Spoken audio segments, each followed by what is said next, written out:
Oi, tudo bom, gente boa? Você está chegando aqui, eu estava esperando você. Não esqueça, vai entrando, vá se inscrevendo no canal, no caso de você não ter se inscrito ainda. Clique o sininho, deixe o seu like, que é a única linguagem que esse algoritmo entende.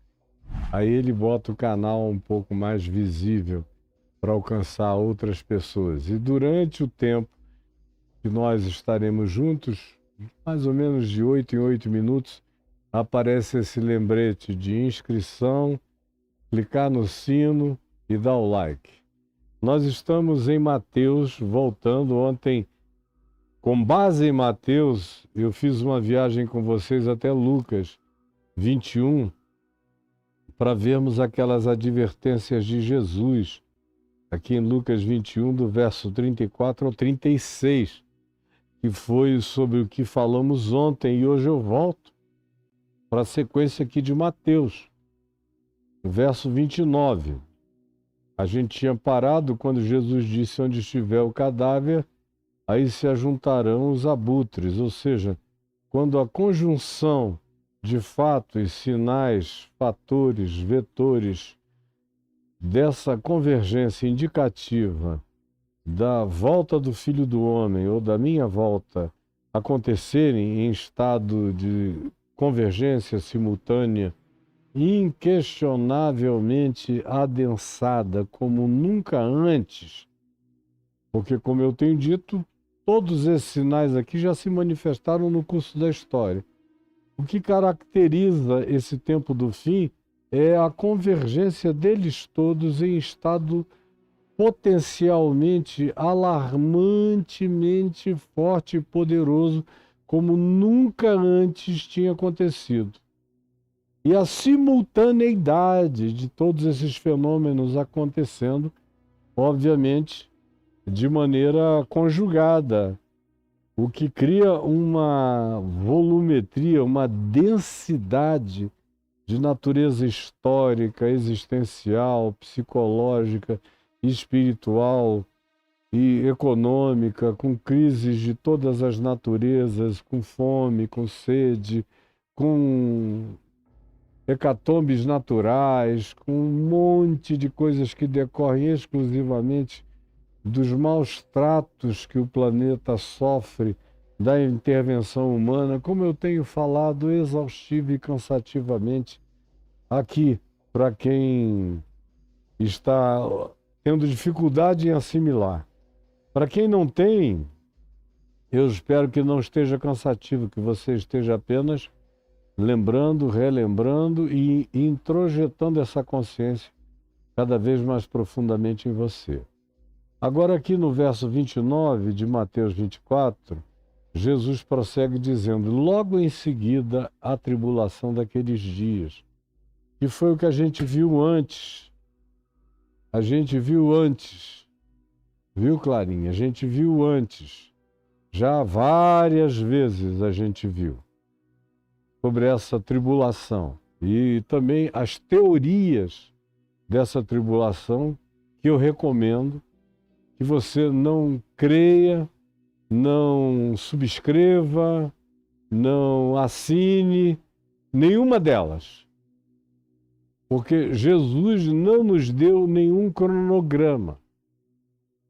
E não disse que os mais espertos entre nós saberiam montar o quebra-cabeça. Não, ele só disse: fiquem espertos, de olhos abertos, não sejam tolos, guardem os princípios, entendam os significados, não relativizem o Evangelho, não andem atrás desses que se ofertam como profetas, como Cristos, como sabedores das últimas coisas. Esses são os mais perigosos, são os que dizem que sabem. O dia, a hora, como será, que escrevem livros e compêndios para vocês seguirem cega, obediente e entorpecidamente. Não, isso não. Jesus nos dá sinais para a gente ter elementos de aferimento histórico crescente. E como eu tenho dito, a história, pela leitura da Bíblia, pela leitura de Jesus e pela leitura do Apocalipse, conforme a gente o tem nas mãos, ela é um fenômeno no espaço-tempo. Veja bem, no espaço-tempo, que é o único lugar onde se pode escrever história, é no espaço-tempo.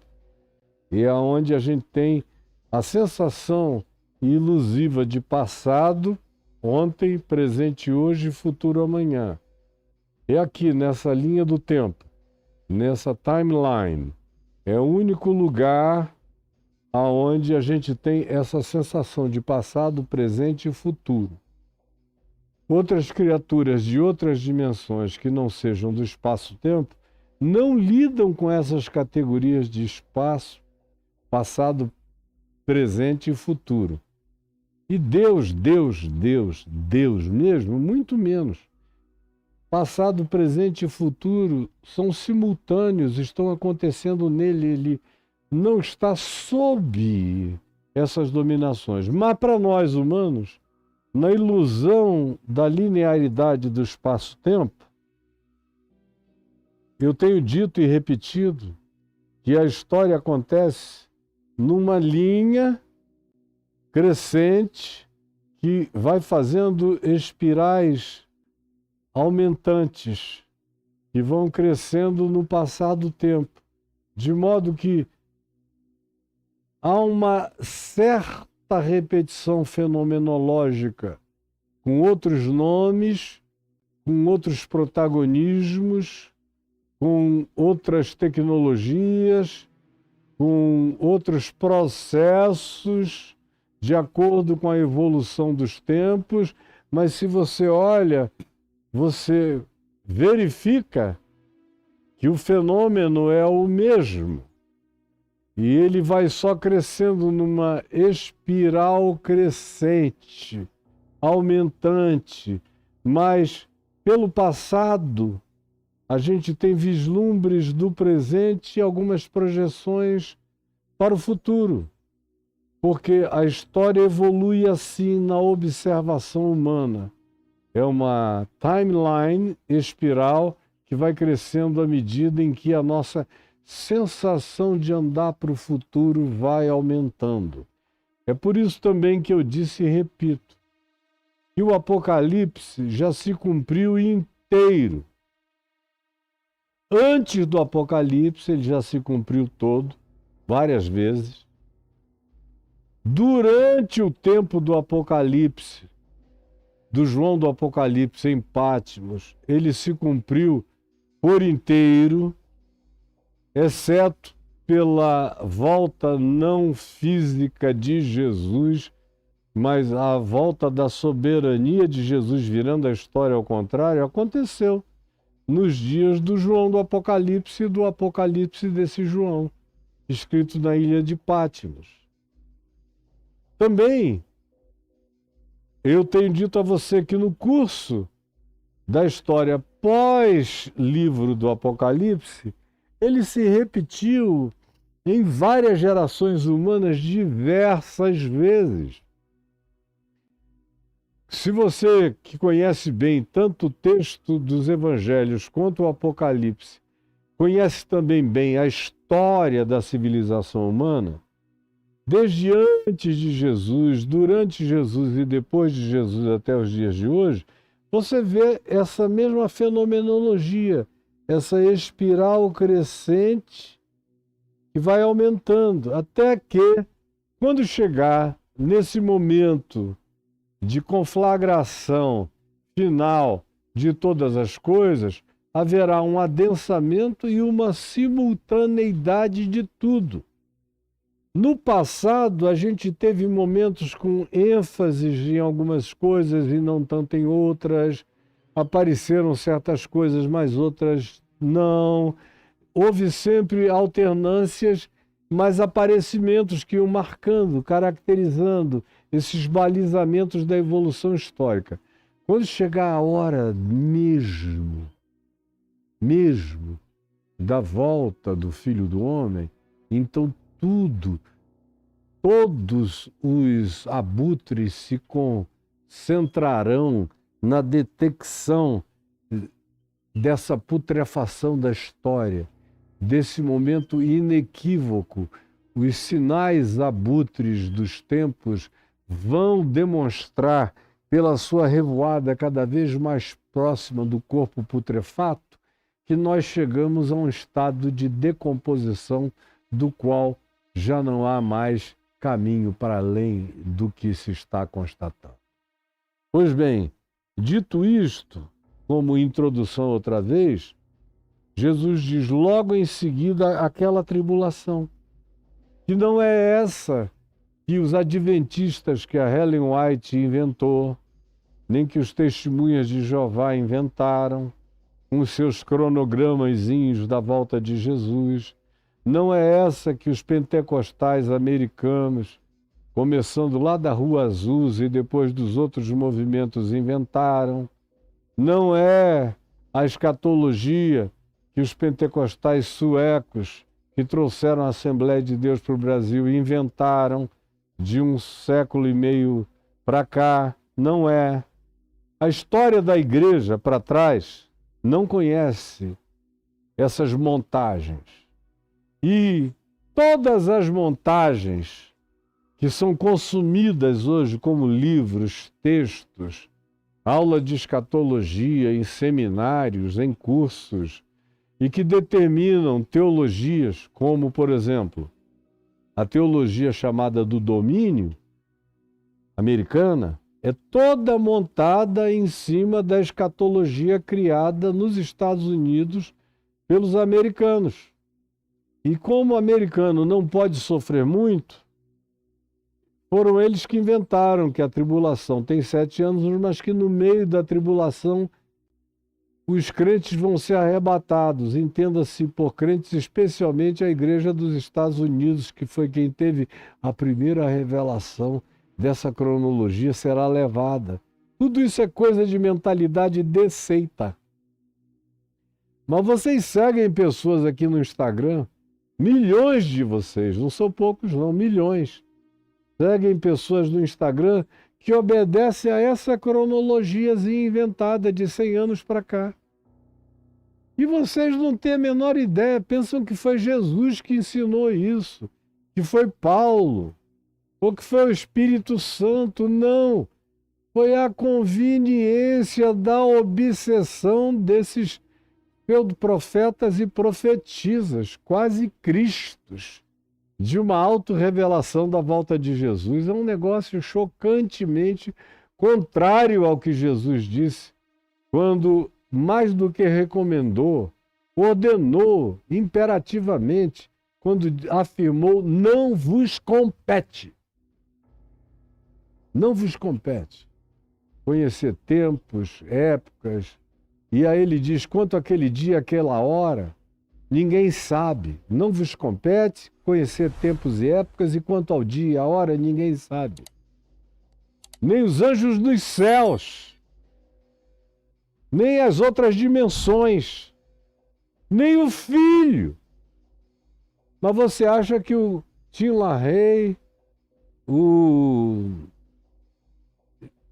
qualquer outro escritor americano que escreveu best-sellers extraordinários e ficou riquíssimo, como Hal Lindsey, como vários outros, todo mundo que escreve sobre esse tema faz fortuna. A volta de Jesus é interessantíssima para se escrever livros inventados, quebra-cabeças montados, e para se fazer fortunas milionárias em dólar. É para isso que serve. E vocês consomem. E também é um dos temas que mais produz doença mental. Meu Deus, desde os dias de Montano, lá no 2º século, depois de Jesus, quando o cara surgiu e disse: eu sei quando Jesus vai voltar, construiu uma montagem, um quebra-cabeça, e levou todo mundo para as montanhas para esperar em Jesus, e marcou dia e hora, e Jesus não veio. E eles estariam esperando há 1900 anos e Jesus não teria vindo. Assim como a Ellen White estaria esperando há mais de 200 anos, Jesus não veio. Assim como os que escreveram todos os livros, cadê o Tim LaHaye? Cadê o Hal Lindsey? Ficaram ricos e já foram. E mesmo esperando a volta do Senhor, aprontaram até não poder mais sem nenhum temor de Deus no coração. E vocês que não sabem de nada, nem de coisa alguma, nem da vida do autor, embarcam nessas loucuras e ficam cegos por isso e a mente não aguenta. Como eu dizia, desde os dias de Montano, teve gente que ficou doida. Porque imagina o que é você ficar dias e dias e anos fazendo contas e cálculos, lendo a Bíblia com uma obsessão de será que é uma profecia que vai se cumprir? Deixa eu anotar, deixa eu ver se ela junta com essa, se a montagem cria um sentido. Aí você vai fazendo todo esse esforço mental para criar coerência aonde Jesus não nos ensinou nenhuma sequência, nenhuma cronologia. Ele nos deu pontos de amarração e disse: fiquem acordados. Não durmam. Acautelai-vos por vós mesmos, andem com as próprias pernas. Não sigam instrução de ninguém. E quem deu, provavelmente, no curso da história da igreja, o melhor conselho sobre a volta de Jesus, embora em muitas outras coisas ele não tenha sido um bom conselheiro, mas em relação à volta de Jesus, para mim, o melhor de todos os conselhos veio de Martinho Lutero, lá no século XVI, quando ele disse a confissão existencial de como ele vivia e afirmou: eu vivo como se Cristo tivesse morrido ontem, ressuscitado hoje e fosse voltar amanhã. Essa é a melhor síntese. Eu aprendi isso dias depois da minha conversão. Dias. E passei a viver assim. A cruz foi ontem e foi por minha causa. E eu estava lá. E ele levou sobre si os meus pecados e me limpou de tudo. E rasgou todo o escrito de dívida que havia contra mim. Me libertou de todo o peso de culpas e de ordenanças e me fez um homem livre na cruz, na qual eu me glorio e pela qual eu vivo, com essa felicidade absolutamente coberta, perdoada e desassombrada, que você vê na minha cara e não é brincadeira. A cruz ontem, a ressurreição hoje.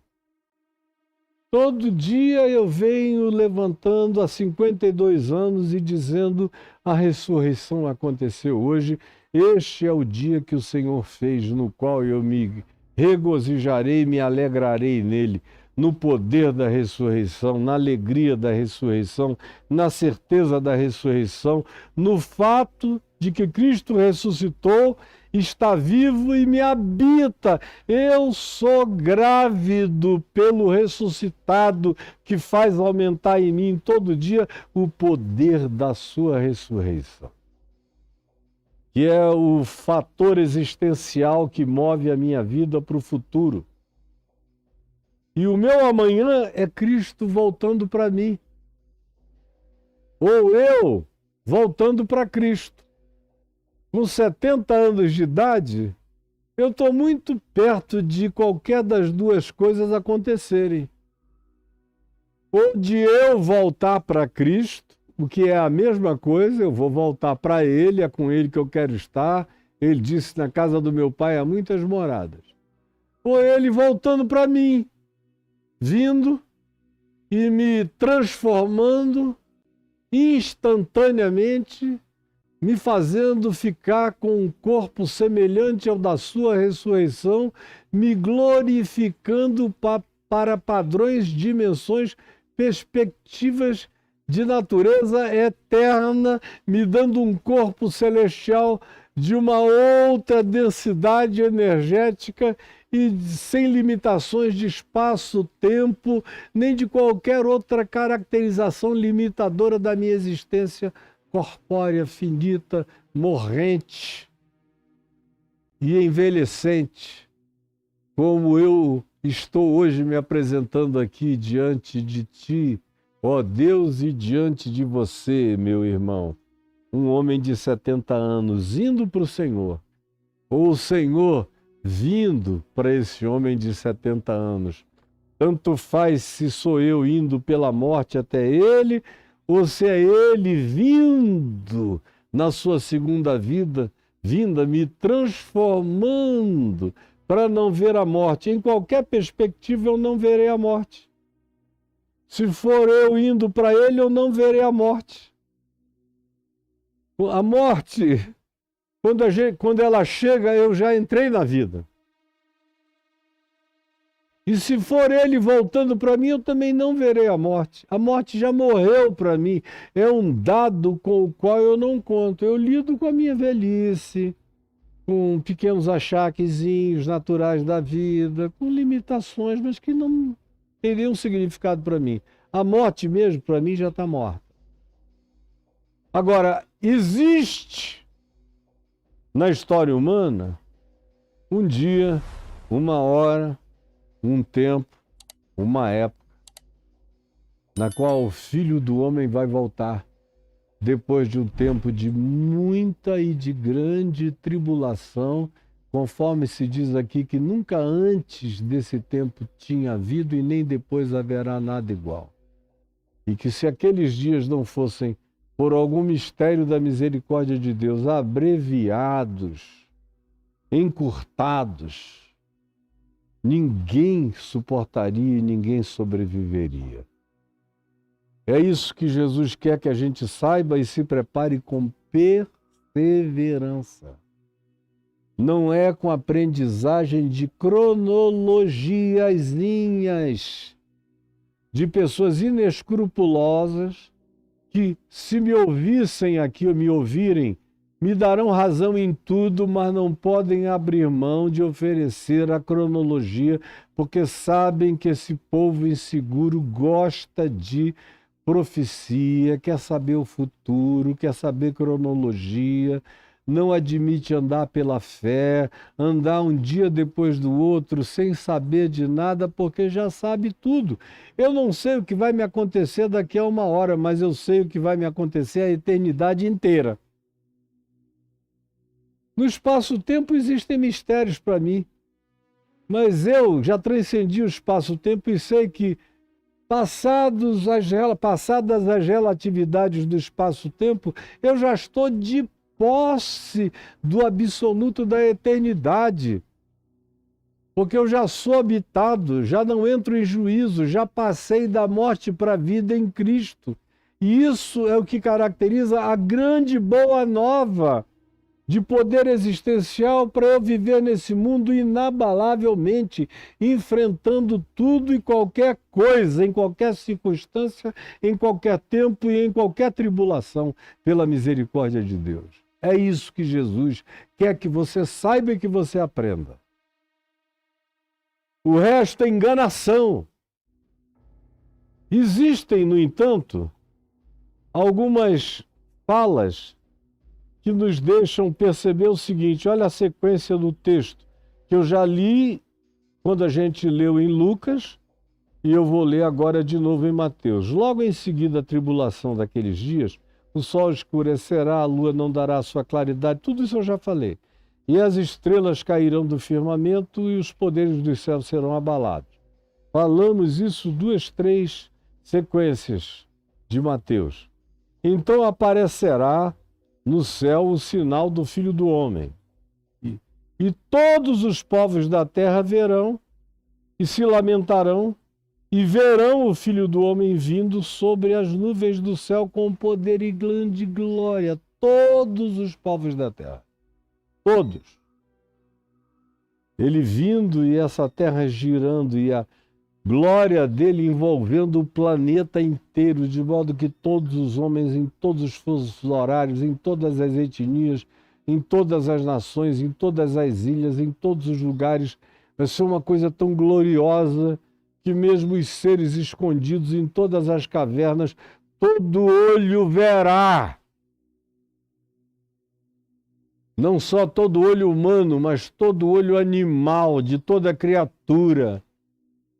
Até os que habitam o coração dos mares, todo olho verá a luz dessa glória, a glória dessa luz, a manifestação dessa aparição incomparável, indizível, como se todos os sóis do universo estivessem tinturando a rotação planetária e envolvendo o planeta com miríades e multidão de seres celestiais de todos os níveis, seres do espaço-tempo, de outras galáxias, de outros planetas, seres de outras dimensões, seres de mundos paralelos, seres de universos paralelos, seres interdimensionais, seres espirituais, seres de natureza energética, seres de natureza mineral, seres de todos os tipos inconcebíveis, todas as criaturas vindo com ele na sua glória,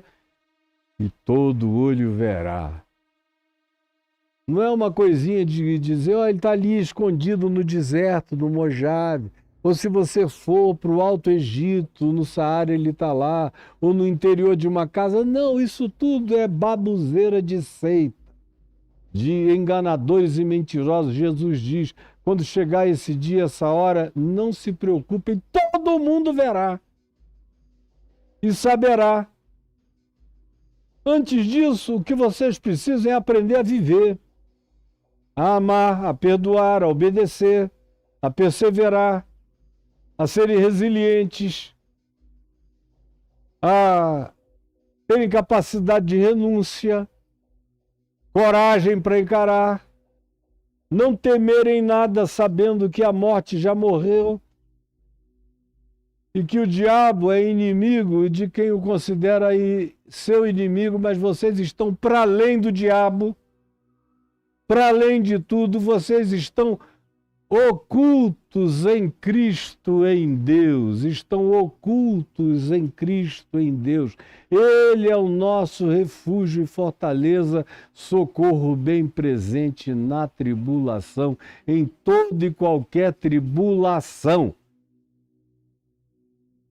Aí Jesus prossegue dizendo, ele, o Filho do Homem, então, vindo com poder e grande glória, enviará os seus anjos, as criaturas celestes, esses seres multidimensionais, com grande clangor de trombeta. Trombeta é o instrumento da antiguidade.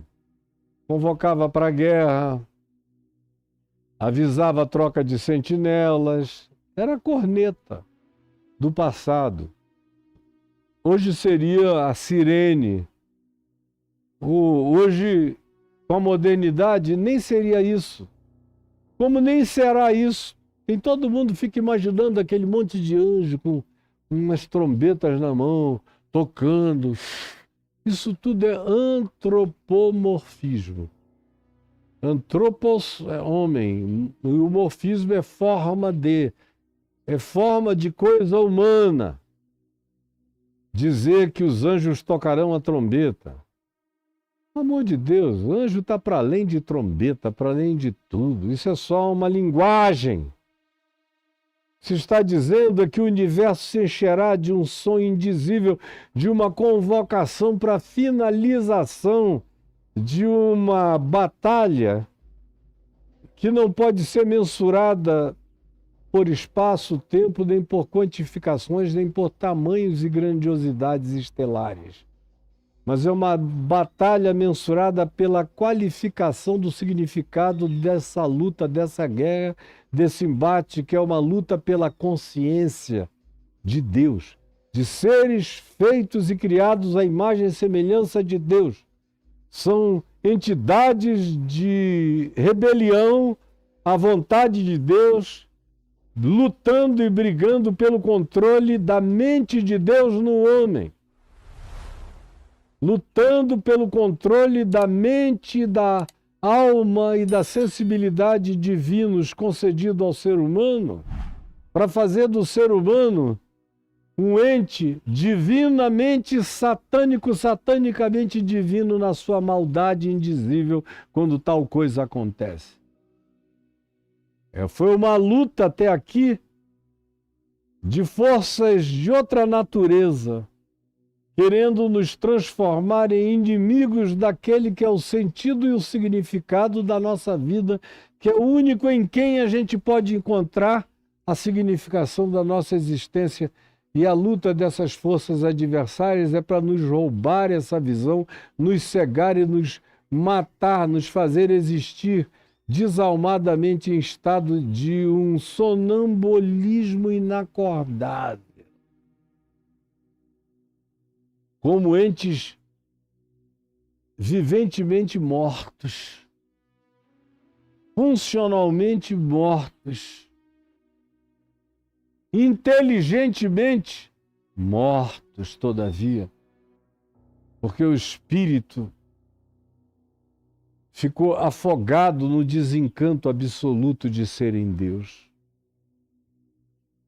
Pois bem, ele, quando vier, enviará os seus anjos com grande clangor de trombeta, os quais reunirão os seus escolhidos, que eu já expliquei quem são. Várias vezes está gravado aqui nas aulas anteriores, chegue lá e veja. Não tem nada a ver com essa predestinação calvinista, fatalista, linearista, determinista e pecaminosa. Não, é outra coisa. Que Calvino não tinha nem condições até de natureza físico-científica de entender a noção de um não-tempo absoluto. Não tinha condição. Para ele, o passado era o... Deus trabalhava na linha do tempo, no timeline.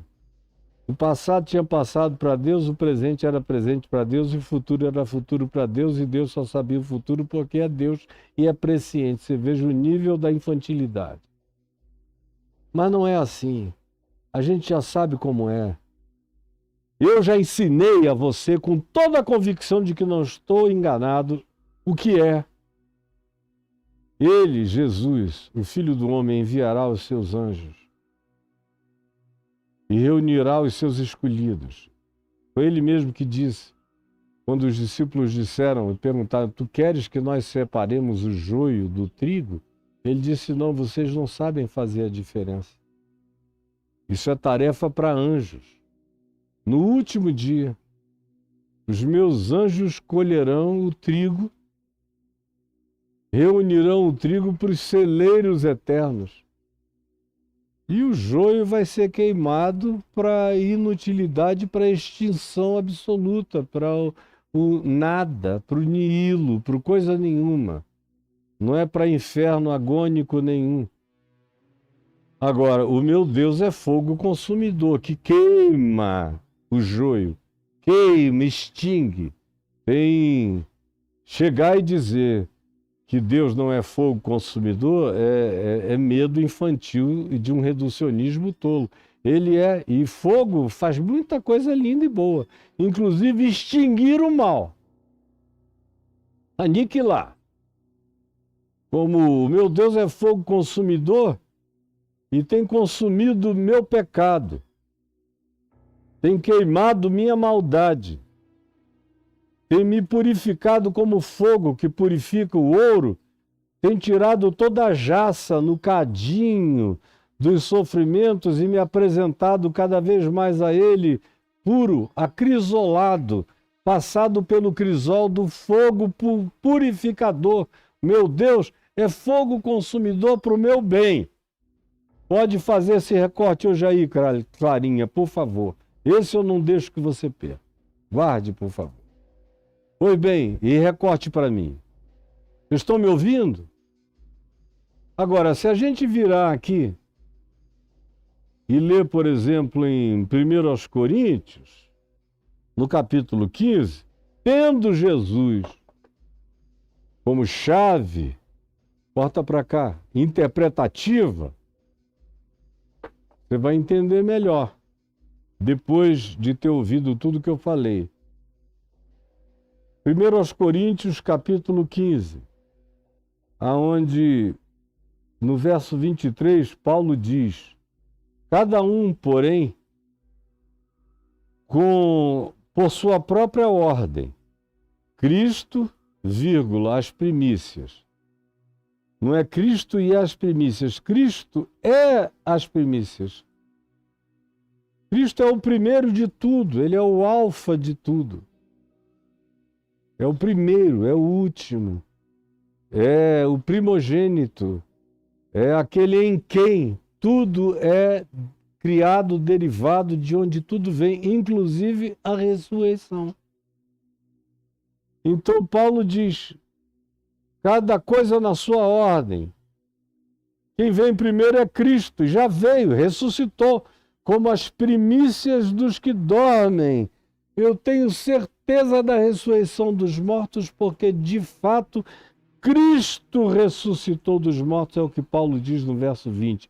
De fato, Cristo ressuscitou dos mortos. Por isso eu tenho certeza. Eu creio na ressurreição dele, creio na minha, e na sua, e de quem crê também. Então, o primeiro a ressuscitar, as primícias da ressurreição, é Cristo.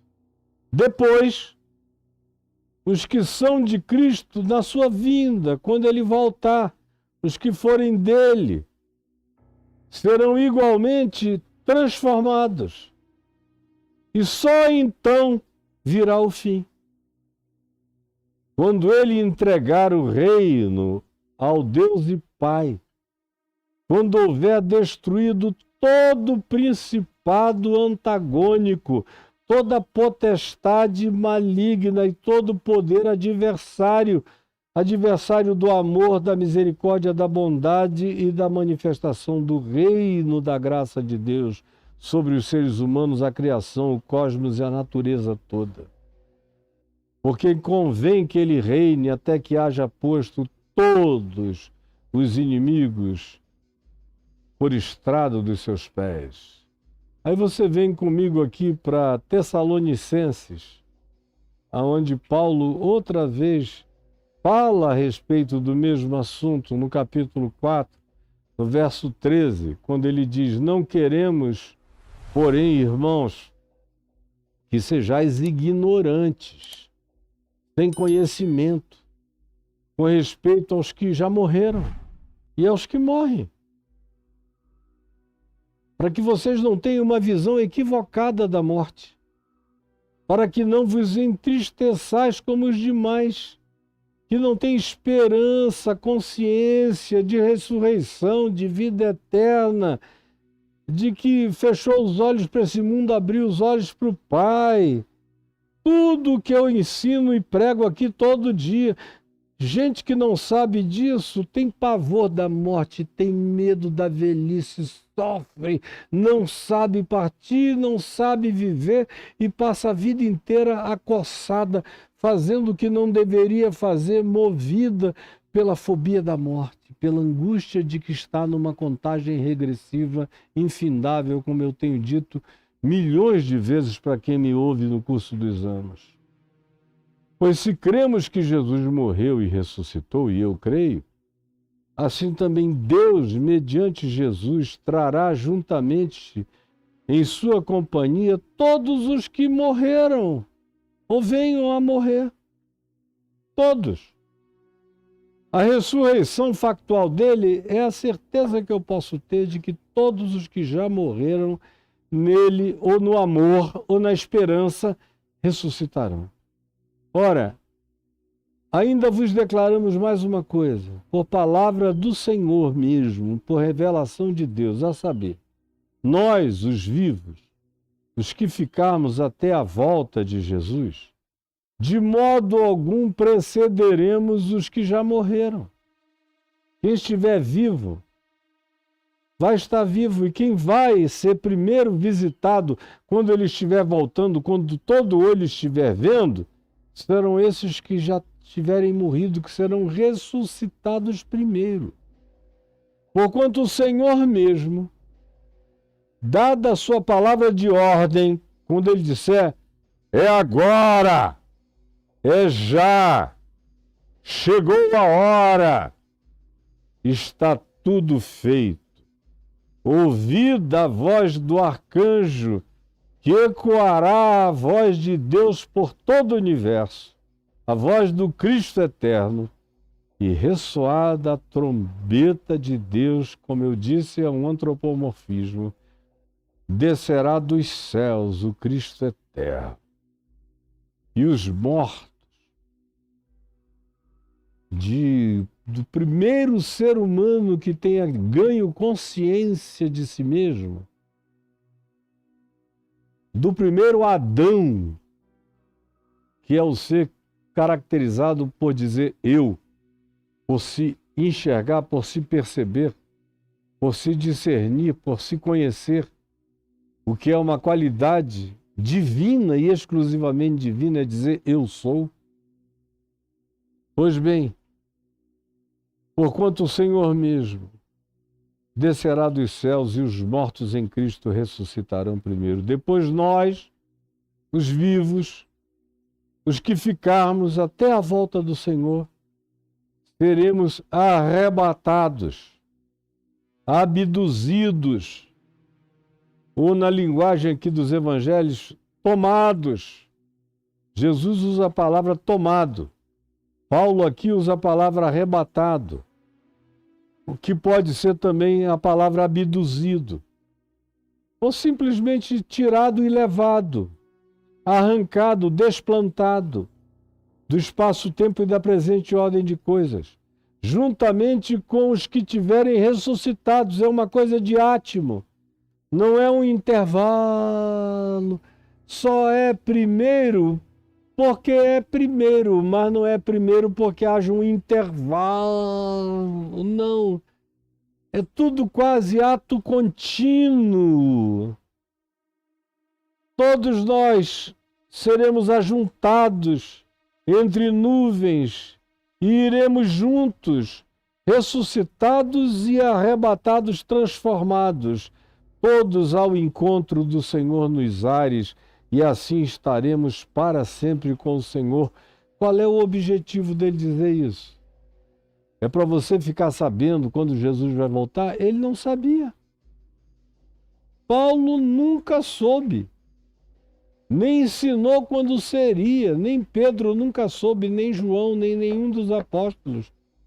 Por que que você acha que é um Pozella da vida que vai saber, um Tim LaHaye da vida que vai saber, um Hal Lindsey da vida, uma Ellen White da vida que vai saber? É mentira! Não sabem. Não sabem. E eu digo, esfrego na cara de qualquer um. Não sabem. Sabem o esqueminha que eles próprios montaram e vendem para você ficar impressionado. Mas eles mesmos não sabem, eles não sabem nem quando eles vão morrer. Eles vão saber quando Jesus vai voltar. O cara não sabe o dia da sua morte, mas sabe quando Cristo vai voltar. Ou tem uma certeza clara de quando ele vai voltar. Ah, vamos parar de estupidez, pelo amor de Deus. Por que que Paulo diz isso aqui? Com uma razão só. Está no verso 18. Qual é a razão? Qual é a razão? Ele diz, consolai-vos, pois, uns aos outros com estas palavras. Ele diz isso não para você saber dia, hora, mês e ano, ou para escrever um livro sobre a volta de Jesus e ficar riquíssimo, não. Assim como o Apocalipse foi dado, também na mesma perspectiva. Assim como Jesus ensinou o pequeno Apocalipse, como é que termina? Lá em Lucas, por exemplo. É do mesmo modo, consolai-vos com essas palavras. Quando essas coisas começarem a acontecer, erguei as vossas cabeças, por quê? Porque a vossa redenção se aproxima. Porque a vossa redenção se aproxima. É para que tenhais esperança. É para que sejais consolados. É para que vivais animados, como se Cristo tivesse morrido ontem, ressuscitado hoje e fosse voltar amanhã. É para que vocês tenham essa existencialidade de vitória desamedrontada. Se você virar a página aqui para 2 aos Tessalonicenses, só para eu terminar no dia de hoje, você vê a mesma palavra sendo dita. Por Paulo, uma continuidade disso, quando ele diz no capítulo 1, capítulo 2, no verso 7, de 2 aos Tessalonicenses, com efeito, o mistério da iniquidade, da maldade, opera, está em plena operação. E aguarda somente que seja afastado aquele que agora o detém. Paulo está falando da manifestação concreta na sua expressão mais adensada possível de perversidade e maldade. Que vai fazer com que Caim, que matou o seu irmão, seja um garoto de creche. Que Lameque, que matava quem pisasse no calcanhar dele, seja um escoteirinho aprendiz. E vai fazer com que os nefilins que desenvolveram vontade carnívora e se tornaram canibais antes do dilúvio, sejam apenas entes exóticos, gigantemente exóticos. E vai fazer com que Nabucodonosor seja uma criança levada. Vai fazer com que o rei Manassés de Israel, que era um diabo, seja apenas um aprendiz de demônio. Que vai fazer com que um Nero da vida seja só um palhaço abobalhado, aviadado e um Calígula do mesmo jeito, um Domiciano da mesma forma, um Gengis Khan da mesma forma. Um doido, um Hitler, também seja um ensaio dessa operação da iniquidade, dessa maldade. Netanyahu está fazendo lá treinos de maldade para isso, mas o que vem, a soma de todas as manifestações de maldade e iniquidade manifestas não apenas pelos sistemas, mas por indivíduos representantes do sistema, na soma de tudo no mundo não dá a manifestação disso que ainda vai acontecer e que Paulo diz está sendo detido agora. E o termo grego para deter é de natureza, uma manifestação impessoal. Agora sabeis o que o detém. O que o detém? Que força? O poder. Ele imaginava que esses crentes lá de Tessalônica soubessem que era a força do Espírito Santo barrando a manifestação plena da maldade no mundo. Para quem pensa que o Espírito Santo está preso ali dentro da tua igrejinha pentecostalzinha, onde tem tudo, menos o Espírito Santo, tem muita histeria, muita doideira, muito maluco, muita gente gritando, sambando, pulando, rodando, torcendo os olhos, se revirando, sugestionadas. Nem demônio direito tem lá. É tudo tão falsificado que até demônio senta para rir. Espírito Santo também não tem. Você está pensando que esse mundo só não explodiu ainda por causa do quê? Do Trump? Ou de quem? Do Churchill na Segunda Guerra? Ou do Eisenhower? De quem? É o Espírito Santo que agindo hoje no planeta Terra, em todas as nações do mundo, em todas as etnias, é o único que barra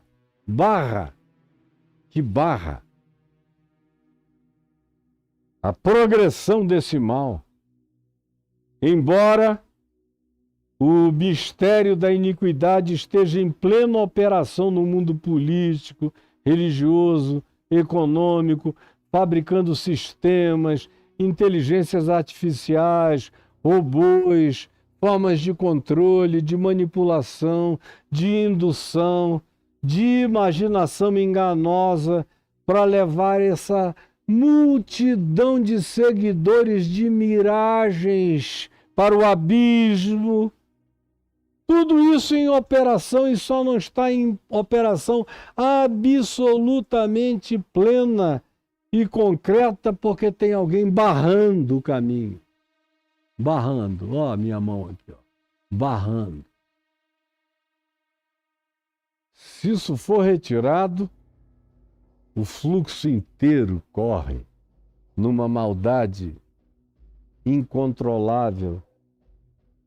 A ONU não consegue nem controlar a maldade em Gaza, não consegue controlar e parar a guerra do Putin contra a Ucrânia, não consegue nada. A maior potência da Terra, que tem capacidade de destruir o planeta muitas vezes só com armamento atômico,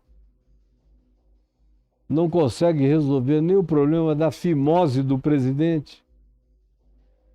Não conseguem. São todos os grandes arrogantes demoníacos e satânicos arrotando com o hálito do inferno e do Tártaros, as maldades deles, impressionando você que é um bobinho, que fica achando que é daí que vem o teu socorro, ou pensando que é a igreja que faz mal a si mesma, que não consegue controlar nem a sua própria mentira, nem as suas próprias taras, nem suas próprias doenças. Está me ouvindo, Clarinha? Para recortar, a igreja que não consegue controlar nem suas próprias taras, nem suas próprias doenças, nem suas próprias maldades, nem seus próprios pastores perversos, nem seus padres, nem seus sacerdotes, nem aqueles que arrancam dinheiro dos infelizes que lá estão, que não conseguem curar os doentes que lá vão, que não realiza nada,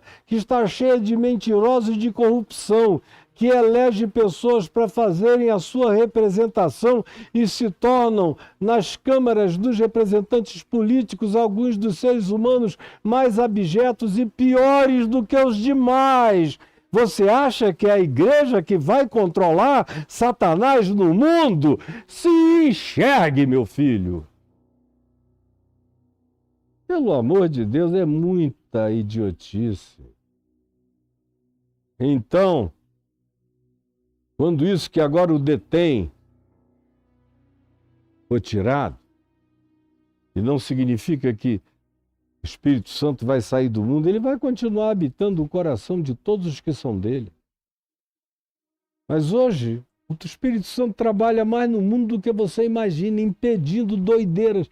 Tem cada maluquice na cabeça desse povo todo por aí, que frequentemente você não tem a menor ideia de quantas ações do Espírito Santo impedindo, desviando, bloqueando, tangenciando, fazendo surgir, aparecer, assustando, criando empecilhos de todo tipo, de toda ordem, ou simplesmente gerando um pavor, um pânico que o praticador do mal não consegue nem explicar, mas que o para naquela hora, naquele dia. Ele vai contar aquela história dizendo, não sei nem por que eu parei na hora de cometer aquela coisa que eu tinha determinado fazer. Espírito Santo agindo na terra. O lugar onde o Espírito Santo menos age é dentro do que vocês chamam de igreja, mas no planeta ele está agindo para todo lado. Está agindo na natureza, renovando as estações, renovando, como diz o Salmo 104, o Espírito de Deus sopra sobre a natureza e renova toda a face do planeta. Espírito Santo, detendo a maldade. Quando isso for retirado, esse poder que hoje opera assim, de maneira universal, se tornar apenas existencial no coração dos que invocam esse nome, então será de fato revelado o iníquo. Aquele sobre quem eu disse que a soma de todos os perversos da história não dão o dedo mindinho. E se manifestará numa perversidade que vai fazer tudo o que antes aconteceu ser apenas ensaio. E ainda com um sistema que hoje está sendo montado, que vai controlar tudo e controlar todos. Controlar tudo e controlar todos. Nós já chegamos nesse ponto. A gente já entrou nesse futuro. Daqui a mais 5 anos no máximo, não vai haver criatura humana na face da Terra que não esteja mapeada, controlada, designada, que não seja objeto de um pinpoint, de algo que está ali marcado como um alfinete, vigiado de cima de dia e de noite. Na Terra inteira, todas as faces, todas as digitais, todas as íris, todas as identificações, até a forma de andar, tudo mapeado, tudo controlado. E ainda uma inteligência artificial autônoma. E conquanto o doutor Nicoleles, brasileiro, que é um grande cientista, diga que isso nunca vai acontecer, eu tenho a ousadia de, com todo respeito, contradizê-lo e dizer: vai ganhar autonomia sim, doutor. Vai ganhar e não vai demorar tanto. Se eu e o senhor, que já não somos crianças, vivemos mais 10 anos, nós vamos ver com os nossos olhos essa inteligência artificial pintando e bordando com os humanos, e os humanos se tornando escravos deles. Como antes do dilúvio, os humanos foram escravos dos Benai Elohim, que se desviaram do amor de Deus, os vigilantes, os filhos deles com as mulheres, os nefilins, os monstros variados produzidos por a transformação e edição genética. Tudo controlado naquele mundo onde os homens se tornaram escravos dessas forças alienígenas poderosas que aqui estiveram. Entre nós, como a história é esse caminho linear, crescente, espiral, do mesmo fenômeno antigo que só vai mudando de forma, mas continuando na mesma direção, como hoje mesmo eu já falei algumas vezes, nos nossos dias isso está ganhando algumas outras configurações. Não aparecerão gigantes de 6 metros por aí. Os gigantes já estão entre nós, são superinteligências independentes. E agora nós já estamos na iminência do desenvolvimento da superinteligência quântica, da inteligência artificial quântica autônoma, autorreplicante. Hoje eles estão sendo vendidos como sendo pertencentes a nós. Mas guarde o que eu vou dizer a você, somos nós que pertenceremos a eles. Nós é que seremos escravos deles, nós, os nossos filhos, os nossos